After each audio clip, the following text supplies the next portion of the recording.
Привет, я Саша Капуста, это канал Твой шрифтовый фетиш, серия видео по созданию вариативного шрифта FontLab. В этом уроке мы разберемся с простыми выражениями метрик, которые мы можем использовать в наших полуопрошах. Я думаю, вы заметили, что раз буква у нас симметричная, то есть достаточно ровная, то значение справа и слева по световому такому проему полуопроша мы ставим одинаковое. Это не всегда так происходит и не всегда это нужно, но конкретно здесь это нужно. И разумеется, если мы, допустим, захотим здесь поставить значение 65, то и в этой части нам тоже нужно поставить значение 65. Вот. А если вдруг мы опять что-то поменяли, вернули на 55, то и здесь нужно вернуть на 55. И так в каждой букве. Это немножко не очень удобно, хоть и позволяет нам полностью контролировать редактирование метрик, но есть возможность сделать это немножко попроще. То есть, если мы редактируем значение здесь, было бы удобно, если бы оно копировалось сюда. Для этого существует выражение метрик. Делается это так. Мы за основу с вами берем, допустим, левую половину и настраиваем ее, а вправо это все должно копироваться. Как это делается? В поле редактирования правого опроша мы с вами ставим не цифру, а специальное выражение, которое у нас выглядит так. Ставим значение равно и вертикальный такой бар.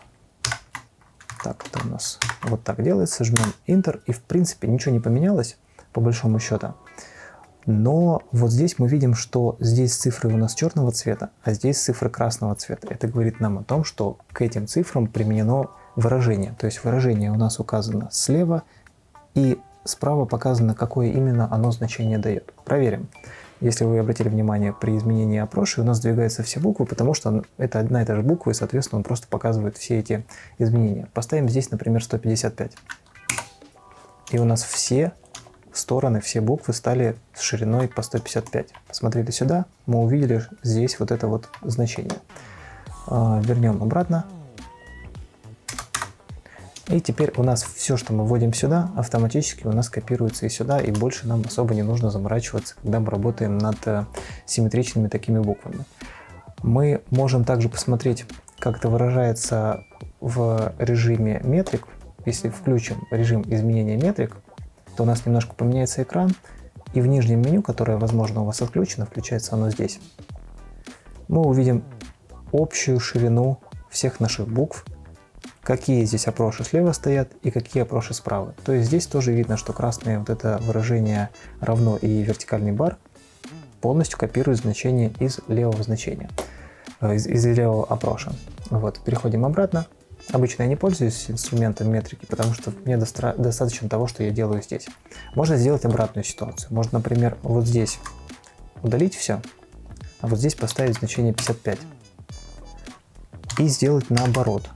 Все то же самое. Теперь, если я делаю вот здесь значение, то и тут у меня тоже все копируется. Видите, 550 здесь, 550 здесь. В общем, примерно так это работает. Разницы большой нету, когда что мы с чем делаем. Вот, кстати, если сделать два одинаковых выражения, и они друг на друга будут ссылаться, FontLab выдаст ошибку в панели Output. Метрики, которые ссылаются друг на друга. Ну, то есть, в общем, ошибка. Вот, поэтому что мы делаем? Мы просто ставим здесь цифру 55, и все возвращается как надо. Больше у нас никакой ошибки нет, можно это окно закрывать. Также я могу заблокировать вот эти цифровые значения относительно того, как они располагаются в глифе и как они взаимодействуют с фигурой. То есть я сейчас временно уберу вот это выражение, чтобы оно нам не мешало. И, допустим, предложим ситуацию, сейчас у нас стоит значение 55, но я беру и сдвигаю, например, делаю шире эту букву на 100 единиц. Что происходит? У нас кегельная площадка остается одинакового размера, то есть она не меняет свой размер, даже несмотря на то, что я сдвинул эти контуры. И к чему это приводит? У нас буквы наезжают друг на друга там, или на другие объекты. Было бы здорово, если бы она увеличилась у нас вместе с самим рисунком. Это можно сделать, заблокировав это значение. То есть я возвращаюсь сейчас обратно на 55, например, сделаю значение по 55 с двух сторон. Как это делается? Мы можем с вами написать вот здесь знак равно перед цифрой 1 и перед цифрой 2, справа и слева. Теперь это значение всегда будет 55, что бы мы ни делали. То есть если я сейчас вот так вот раздвину, вы увидите, что у меня 55 осталось, все остальное не изменилось, кроме самого рисунка буквы. То есть это тоже очень удобно. Если, например, вот здесь мы с вами справа поставим точно так же вертикальный бар, чтобы он у нас копировал значение. А слева я начну какое-то изменение, у нас все равно сохраняется 55, потому что он просто копирует значения, которые были слева. Где такого рода выражения мы можем с вами использовать? В любой, по большому счету, букве. Если я открою свой шрифт, над которым я работал для этого курса, мы увидим, что у меня здесь очень много глифов нарисовано, и при этом каждая из них отсылается на какую-нибудь другую букву, и это мы можем увидеть вот здесь снизу. Но к этому перейдем чуть попозже. Сейчас меня интересует буква H. Мы здесь видим, что размер у нее 55, причем он заблокирован, а правый approach у нас ссылается на левую сторону. Так вот, если я открою в панели Font Window вот такую вкладку, боковой список всех глифов, то мы увидим вот здесь вот такую вот кучу каких-то описаний и прочих там штук. Это нам сейчас не интересно. Нам интересно вот что. Если мы нажмем вот сюда на вот эту шестеренку, отключим вот этот пунктик и выберем только то, что нас интересует, и интересует нас название ячейки, правый и левый approach. Я нажму ОК, и мы увидим вот что. Название всех ячеек глифов и те самые выражения, про которые мы с вами говорили. Как видите, у меня по сути как таковых цифр у меня здесь нету. Ну вот это вот, видимо, какая-то ошибка, это старая версия, еще не до конца доведенная, сейчас я уже все это исправил. Все остальные символы у меня имеют выражения, которые ссылаются на другие буквы. Причем есть разного рода выражения, это тоже мы с вами разберем. А понимаю это как? Очень просто. Если написано красный текст, либо красная какая-то цифра, значит это ссылка на какой-то другой глиф.